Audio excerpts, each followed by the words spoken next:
Hai guys, welcome back to Errol Chess dan kali ini seperti biasa saya akan membahas lanjutan partai dari Norway Chess 2021 dan dimana kali ini di babak ke-8 ya mempertemukan juara dunia Magnus Carlsen dengan pemimpin klasemen sementara catur nomor 1 dari Hongaria yaitu Richard Rapport ya atau Rapport Richard teman-teman. Dan kali ini jika di pertemuan pertama mereka berlangsung draw cukup cepat sebanyak 18 langkah dan kali ini Magnus memegang buah putih berhadapan dengan Richard Rapport.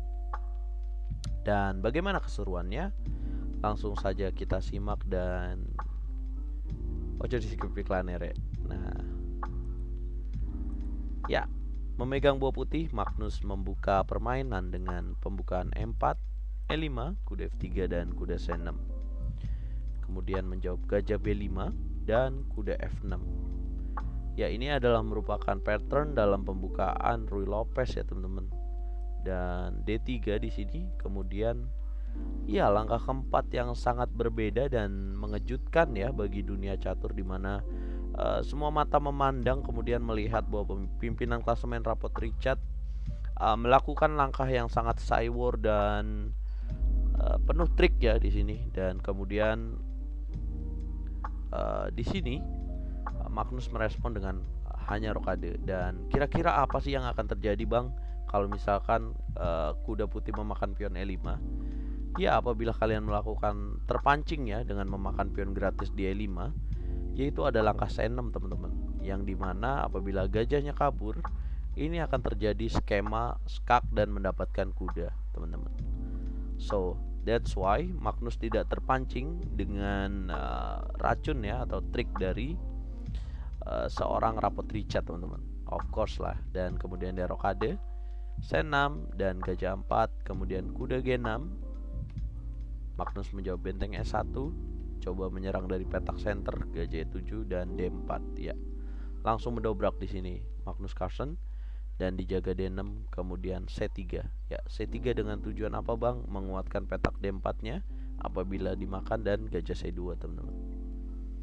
Kemudian dijawab rokade dan Magnus kuda BD2, H6, kuda F1 dan benteng E8. Kemudian Magnus kuda G3. Ya, ini terlihat sekilas seperti permainan Italian game ya teman-teman. Ya, atau Ruy Lopez ya, tapi gajah putih ini sangat berharga teman-teman. Kemudian A5 dan gajah C2.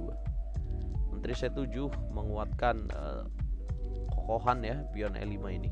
Mengokohkan dan A4 gajah D7, H3, kemudian B5 ya. Rapport mulai keluar menyerang melawan Magnus Carlsen ya. Dan gajah E3, benteng AB8, menteri D2. Ya, sebelumnya Magnus melakukan langkah H3 di sini teman-teman. Ya, untuk mencegah hitam tidak bisa melakukan kuda G4. Dan kemudian Rapport menjalankan B4 ya. Dia ingin memanfaatkan kekuatan di jalur B ini. Dan gajah D3 Magnus makan B kali C3, B kali C3 dan gajah E6. Mencegah Magnus menguatkan gajahnya di petak C4. Tapi Magnus menjawab menteri C2, benteng B7 dengan ide benteng E akan ditranspos ke benteng B8 menguatkan kuda F1 dan kuda H5, kuda FD2 dan kuda HF4. Ya, Magnus tentu tidak ingin memberikan gajah putihnya dan melakukan ancaman gajah A6 provokatif, benteng mundur dan D kali C5 dan D kali E5. D kali E5 dan D kali E5. Ya, lihatlah mengapa Magnus melakukan langkah provokatif kemudian makan pion di E5 ya. Magnus ingin memanfaatkan space ya dan kekuatan gajahnya hitam, gajah gelapnya ini, dan kemudian dia ingin mengadu di sini. Ya, bisa dibayangkan apabila ada kuda di sini dan gajahnya sudah tidak ada, ini akan sangat kuat ya buat bermain putih teman-teman. Kemudian menjawab benteng AB1, gajah D7 dan gajah C4. Kuda E6 dan dijaga menteri A2. Menguatkan gajah di C4 dan kuda H4 ditukar, makan-makan dan kuda F3.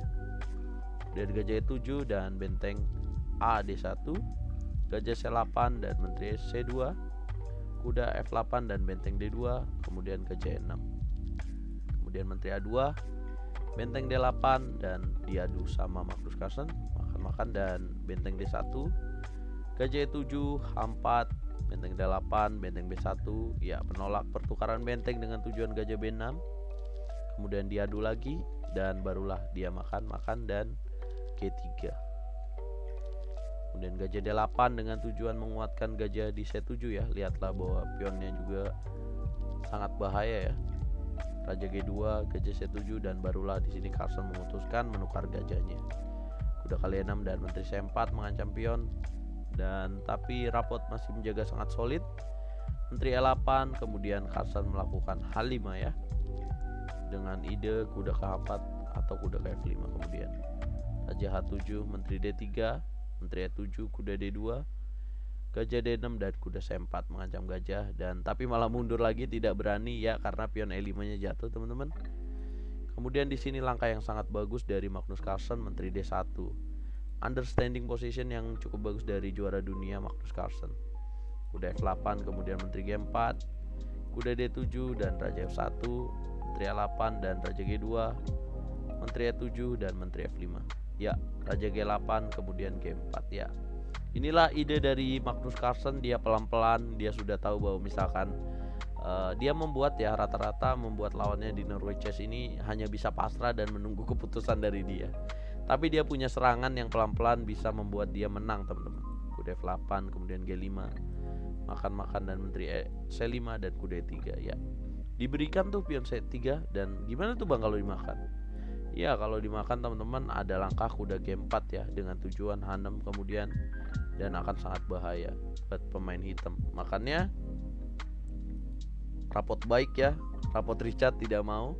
Dia menteri D6 dan menteri G4 di sini Magnus dengan tujuan kuda F5, G6 dan gajah 6. Ya. Kuda D7 dan kuda C4. Seharusnya di sini Rapot Richard menteri E6 ya, tapi Rapot Richard melakukan kesalahan yang sangat fatal. Dan kuda F6 di sini. Menteri balas ancam menteri dan membuat kesalahan dan ini unggul ya buat Magnus Carlsen. Tapi bisa jadi juga Rapot Richard mengalami tekanan dalam waktunya tinggal tipis ya. Karena di sini putih bisa menteri C8, menteri D8 makan dan ada pinning gajah G5. Di mana gajah gelap dari putih akan ditukar dan ending ya. Lihatlah pion dari hitam ini akan mudah jatuh. Makan dan makan kuda kali A5 dan makan lagi kuda kali C6. Kita memiliki 3 pion sementara putih 4 pion, tapi kekuatan kudanya sangat strong sekali ya. Nah seperti ini F6 raja G3 ya, F3. Lihatlah positional play yang dimainkan oleh Magnus. Kuat sekali putih kudanya D3 menjaga petak E1, menjaga petak C5 sangat bagus. Ya makan dan ya praktis tinggal 3 pion melawan 1 pion ya. Gajah C7 raja F5, raja C6. Magnus tidak terpancing, raja E6 aja, tidak mau nyerah juga raja B6 dan raja D7. Gajah B8 dan C5 ya makin ke pojok dan ya disinilah menyerah ya di langkah ke-77 dari event Norway Chess babak ke-8. Nah menurut Ali Reza ini akan mengakibatkan Rapot Richard sang pimpinan klasemen menjadi sangat tersakiti ya karena permainan yang dimainkan Magnus di partai ini.